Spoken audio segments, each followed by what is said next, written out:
Ilang weeks nga ba yung pag-aantay mo ng result mo para sa medical visa mo or medical result para sa working visa mo dito sa Australia? Good day, Largy. Buhay ayos. So, yun, nagtatanong si Idol. So, yun. Disclaimer lang po, hindi ako hindi ako taga-hospital. So, what I'm sharing, hindi ako taga-hospital na pwede masasabi ko yung hindi ako taga-hospital makakapagbigay sa inyo ng tamang information about sa mga medical result na ginagawa niyo po dyan. Okay, sa akin po is I'm gonna share my experience po. Share ko lang experience ko sa pag-apply ko rito nung nagme-medical ako, diba? Way back 2019 po, tagal na, no? So, nung nagpa-medical ako, wala akong na-receive na email na or call or text na okay, good na yung medical mo, process na yung visa mo. Wala. Anong nangyari saan? After ko magpa-medical, nothing heard, ka nga. Tapos 2 months siguro, or more or less 2 months, maybe 1 month. Naka-receive ako ng email na your working visa is good. Okay na yung working visa ko. Na-approve na yung working visa ko rito sa Australia. Yun. Then yeah, nag-email din sa akin yung agent ko na okay na yung working visa ko. Kaya napakalaga po ng email ad. Hindi lang mga mobile number sa Pilipinas, hindi lang email ad. So yun, in-email ako na good na yung working visa ko, approved na.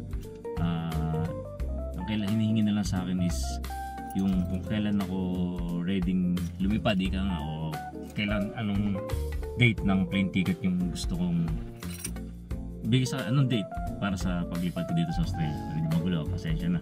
So yun, ganun yung nangyari sa akin. Pero yung family ko naman po yung pupunta rito sa Australia.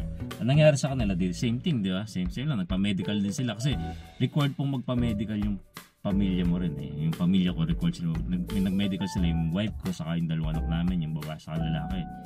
Diba, may medical din sila.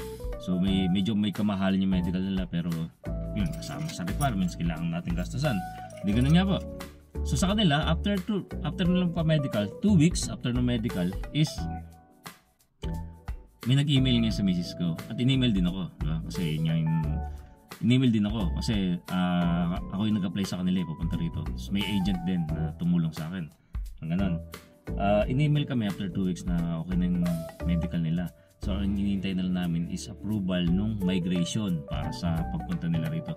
Then after more or 2 weeks nung nakapasas, 2 weeks lumabas yung result. Tapos pamula dun, panibagong para mga 2 to 3 weeks, mga less than a month lang. Ganun, 2 to 3 weeks. Ang lumabas naman is yung approval ng visa nila para makapunta rito. So yun. Ngayon idol, ikaw kung naghihintay ka na lang sa medical mo, check mo rin, baka pwedeng pares tayo na kasi ang mangyari pagka medical sa'yo, yung medical mo isesend nyo sa migration.